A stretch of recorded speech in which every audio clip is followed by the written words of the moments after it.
Bagaimana latar belakang munculnya masa Renaissance di Eropa dan sebutkan tokoh-tokoh yang berpengaruh di saat itu dan hasil pemikirannya. Peristiwa ini disebabkan pada masa ini berkembang anggapan bahwa ilmu pengetahuan harus dilandasi oleh agama. Oleh sebab itu, muncul batasan-batasan dalam mengembangkan pemikiran maupun ilmu pengetahuan. Pemikiran ini menyebabkan gereja mendominasi seluruh aspek kehidupan, seperti bidang pemerintahan, ekonomi, pendidikan, sosial, dan budaya. Gereja mempengaruhi berbagai kebijakan dibuat oleh pemerintah sehingga raja tidak memiliki kekuasaan dalam kegiatan pemerintahan. Seluruh kegiatan masyarakat ataupun rakyat dilakukan untuk kepentingan gereja. Kegiatan tersebut akan berjalan baik jika sesuai dengan kehendak gereja. Doktrinasi dan dominasi gereja di Eropa pada abad pertengahan dianggap merugikan, sehingga kemudian muncullah suatu gerakan yang ingin mempelajari ilmu pengetahuan dan terbebas dari belenggu kekuasaan gereja. Gerakan inilah yang disebut dengan Renaissance.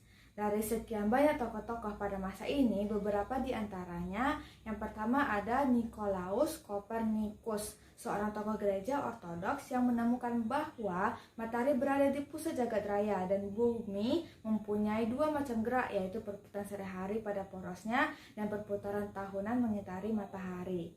Kemudian ada Johannes Kepler, ia menerima teori bahwa jagat raya berpusat pada matahari. Bagaimana lahirnya revolusi industri dan revolusi Prancis, serta bagaimana pengaruhnya bagi Indonesia. Revolusi Prancis yang terjadi pada tahun 1789 sampai 1794 merupakan revolusi besar yang kemudian akan melahirkan banyak perubahan mendasar di Prancis. Faktor yang melatar belakangi pecahnya revolusi ini diantaranya adalah tekanan-tekanan yang dialami oleh para petani, baik tekanan yang berasal dari alam maupun tekanan yang ditimbulkan akibat pajak yang dibebankan kepada mereka. Selain itu, ketidaktanggapan dari Raja Louis ke-16 pada saat itu yang merupakan pemegang tampuk kekuasaan monarki absolut di Prancis, yang merupakan menjadi salah satu faktor yang menghantarkan Prancis ke revolusi. Setelah mengalami dinamika yang cukup panjang dan serius, akhirnya penjara Bastille berhasil dikuasai oleh kaum revolusioner pada 14 Juli 1789. Setelah rezim lama berhasil diruntuhkan, perubahan sistem pemerintahan yang semula demokrasi absolut kemudian berubah menjadi Republik Prancis. Revolusi industri merupakan periode antara 1750 sampai 1850, di mana terjadi perubahan secara besar-besaran di bidang pertanian, manufaktur, pertambangan, transportasi, dan teknologi, serta memiliki dampak yang mendalam terhadap kondisi sosial, ekonomi, dan budaya di dunia. Sebelum abad ke-18, sistem perekonomian Eropa bergantung pada ekonomi agraris. Namun setelah memasuki abad ke-18, maka tenaga mesin mulai digunakan sebagai alat produksi untuk di pabrik menggantikan tenaga manusia. Perubahan inilah yang kemudian dikenal dengan revolusi industri. Dampak revolusi Prancis. Yang pertama, muncul sistem republik sebagai bentuk pemerintahan baru. Yang kedua, paham demokrasi modern timbul secara lebih nyata. Yang ketiga, berkembangnya nasionalisme. Dan yang keempat, menjadikan undang-undang sebagai kekuasaan tertinggi dalam pemerintahan. Selain itu, ada dampak dari revolusi industri. Yang pertama, masuknya pemodal asing yang dapat mendirikan pabrik industri untuk membuat suatu produk. Dan yang kedua, mulai dibangun jalur darat yang berfungsi sebagai jalur untuk memperlancar mobilitas perdagangan antar satu daerah dengan yang lainnya. Bagaimana peristiwa-peristiwa global penting selama Perang Dingin berlangsung antara Barat dan juga Uni Soviet. Yang pertama ada blokade Berlin tahun 1948 sampai 1949. Pada tanggal 24 Juni 1948, Uni Soviet melakukan blokade ekonomi terhadap Berlin. Kebijakan yang diambilkan oleh Uni Soviet ini merupakan akibat dari adanya kebijakan reformasi ekonomi di Jerman Barat dan diterapkannya Deutschmark sebagai valuta baru.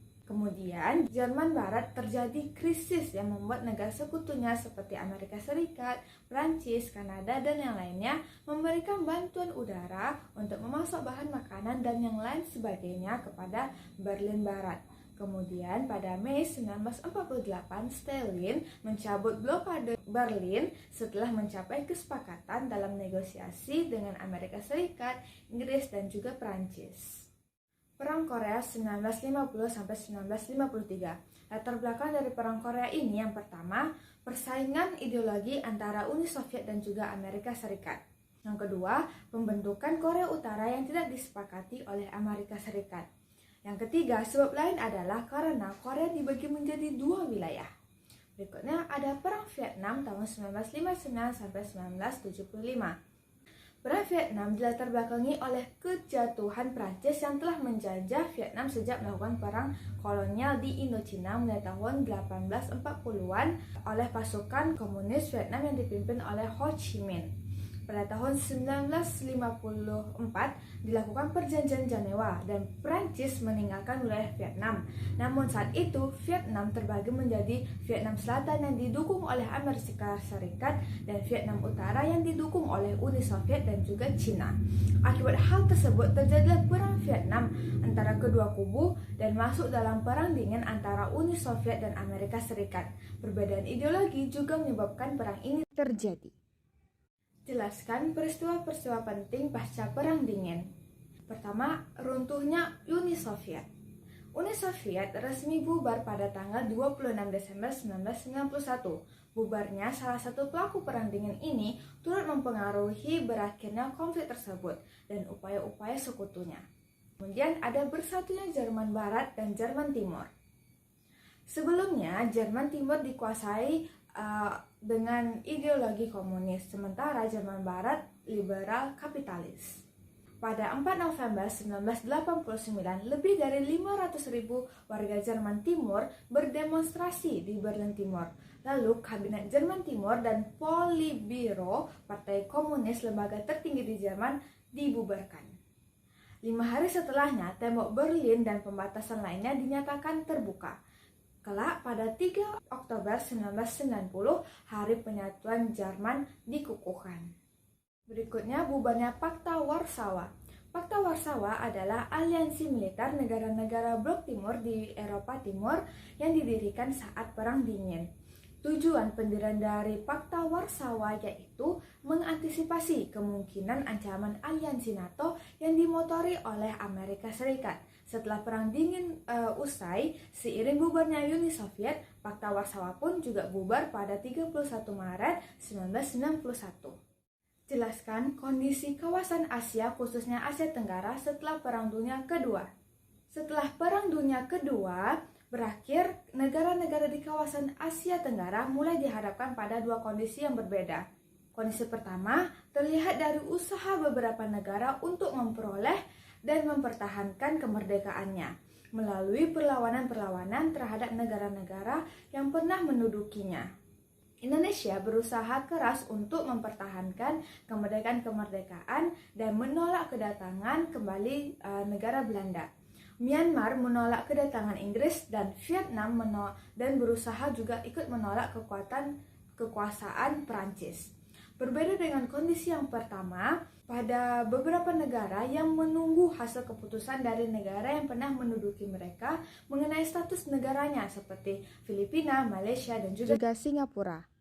Kemudian, kawasan Asia Tenggara menjadi penting ketika pasca Perang Dunia Kedua dan ketika negara di kawasan berdiri sendiri setelah masa kolonisasi. Dan sejak itu, Asia menjadi diperhitungkan dalam dunia internasional dari segi geografis dan juga SDA. Kekayaan alam yang berlimpah serta letak geografis yang sangat strategis dan menjadi jalur lalu lintas perdagangan serta militer dari negara besar menjadi kekhawatiran tersendiri bagi negara-negara di kawasan Asia Tenggara.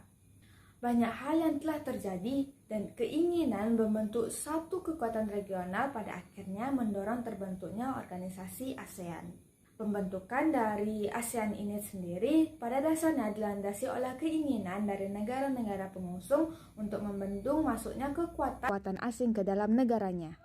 Jelaskan latar belakang terbaginya Jerman Barat dan Jerman Timur dan bagaimana proses penyatuan kembali Jerman sebagai negara yang berdaulat. Dilatar belakangi oleh perbedaan ideologi Amerika Serikat dan juga Uni Soviet. Uni Soviet ketika itu menolak usulan rekonstruksi Jerman pasca perang. Pada akhirnya Jerman Timur dikuasai Uni Soviet, sementara Jerman Barat dikuasai oleh Amerika Serikat. Bagaimana proses penyatuannya? Proses penyatuan kembali Jerman dimulai tampak sejak 4 November 1989. Ketika itu, lebih dari 500.000 orang Jerman Timur berdemonstrasi di Berlin Timur. Peristiwa ini disusul dengan bubarnya Kabinet Jerman Timur dan Politbiro Partai Komunis sebagai lambang tertinggi di Jerman Timur.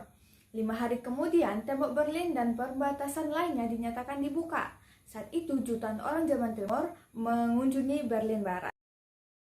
Tembok Berlin telah dinyatakan terbuka, namun ide untuk menyatukan Jerman secara resmi pertama kali muncul pada pertemuan Ottawa. Pertemuan ini diikuti oleh penjabat-penjabat tinggi Jerman Barat, Jerman Timur, serta 4 negara pemenang Perang Dunia, yaitu Amerika Serikat, Uni Soviet, Inggris, dan juga Prancis, sehingga dikenal dengan rumus 2+4.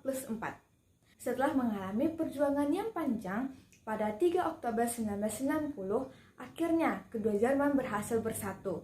6 hari kemudian, Jerman yang selama ini menjadi terpisah dirobohkan. Uraikan gerakan nasionalisme di negara-negara Asia dan Afrika serta tokoh-tokoh yang muncul di kala itu. Yang pertama, ada pergerakan nasionalisme di Cina. Diawali pada tahun 1839 sampai 1842 Perang Candu I melawan Inggris. Kemudian 10 Oktober 1911 meletuslah gerakan revolusioner di Wuchang. Agustus 1912 Sun Yat-sen mengundurkan diri dari Kanton dan mendirikan Partai Kuomintang dengan asas San Minchu I. 1928 seluruh Cina berhasil disatukan dalam pemerintahan kaum nasionalis. Pada tahun 1949 Mao mendirikan Republik Rakyat Cina yang berhaluan komunis. Pergerakan nasionalisme di Filipina. Pada tahun 1880 didirikannya Persahabatan oleh kaum muda di Filipina. Tahun 1862 Liga Filipina yang didirikan oleh Jose Rizal. 30 September 1896, Jose Rizal ditangkap atas tuduhan ikut dalam pemberontakan Katipunan terhadap Spanyol. Ia dijatuhi hukuman mati. Tanggal 30 Desember 1996, kematian Jose Rizal menimbulkan kemarahan rakyat Filipina untuk mengusir Spanyol. Kemudian tahun 1892 Andreas Bonifacio mendirikan Katipunan. 12 Juni 1998 Aguinaldo memproklamasikan kemerdekaan Filipina. Pergerakan nasionalisme di Turki. Tahun 1906 di bawah kepemimpinan Kemal Pasha didirikanlah Perkumpulan Tanah Air dan Kemerdekaan. Kemudian tahun 1908 tumbuh menjadi Gerakan Turki Muda. Kemudian selama Perang Dunia Pertama pemerintahan Turki didominasi oleh Gerakan Turki Muda. Pada Perang Dunia I berakhir dengan kekalahan di pihak blok sentral sehingga terjadilah perjanjian Sevres tahun 1920 antar Turki dan juga Sekutu. Kemudian 1 November 1923 ia memimpin gerakan revolusi dan berhasil menurunkan Sultan Muhammad V dari tahtanya. 29 Oktober 1923 secara resmi diumumkan proklamasi kemerdekaan Turki. Pergerakan nasionalisme di India. Rakyat India mengadakan revolusi bersenjata untuk menghadang Inggris terjadi pada tahun 1857 sampai 1859. Revolusi itu disebut dengan pemberontakan Sepoy yang dipimpin oleh Rane Laxmi Bai. Pemerintahan Inggris mengeluarkan suatu undang-undang yang bernama Rowlatt's Act pada tahun 1919. Kemudian pada tanggal 13 April 1919, sejumlah rakyat berkumpul di kota Amritsar yang bermaksud untuk mengadakan rapat untuk memproses Rowlatt's Act dan mendengarkan wejangan Gandhi. Pada tanggal 26 Januari 1930 dinyatakan sebagai hari kemerdekaan dan dirayakan di seluruh India hingga sekarang. Kemudian janji kemerdekaan India oleh Raja Muda Mountbatten dilaksanakan pada tanggal 15 Agustus 1947. India merdeka tapi wilayah dibagi menjadi dua, yaitu di wilayah India dan juga Pakistan. Pergerakan nasionalisme di Mesir. Tahun 1881 sampai 1882, kebangkitan nasional di Mesir ditandai oleh pemberontakan Arabi Pasha. Tahun 1918 terbentuk Partai Awaf atau utusan di bawah pemimpinan Sa'ad Zaghul Pasha. 1919, akibat pengasingan Zaghul Pasha, timbul pemberontakan di Inggris. Kemudian 28 Februari 1922, Inggris mengeluarkan perjanjian damai yang disebut dengan Deklarasi Unilateral. 9 Oktober 1954, Inggris mengharuskan meninggalkan terusan Zeus setelah ditandatangani perjanjian damai antara Inggris dan juga Mesir.